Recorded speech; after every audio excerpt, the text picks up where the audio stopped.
মারবে না, মারবে না।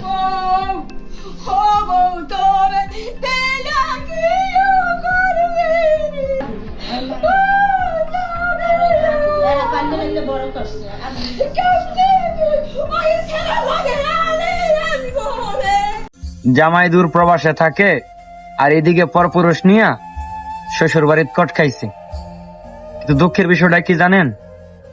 এই যে মহিলারা দেখতেছেন কান্নাকাটি করতেছে, উনি হয়েছে ওনার শাশুড়ি। যে জায়গায় মা মেয়ে এমন কাজ করলে কখনো মাইনা নিবে না, মার দূর করবে, এ জায়গায় শাশুড়ি ধরে কান্নাকাটি করতেছে। কেন এই কাজ করতে গেল ভূতের বউ?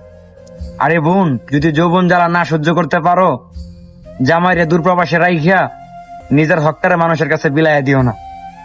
জামাই তোমাদের জন্য দূরপ্রবাসে থাইকিয়া মাথার গাম পায়ে বিল্লা রুজি করতেছে, তোমরা যেন সুখে থাকতে পারো। আর তোমরা যৌবন জ্বালা মিঠানোর জন্য পরপুরুষ লইয়া রং তামাশা করতেছ। খাইলা এখন কট, হাই রে নারী।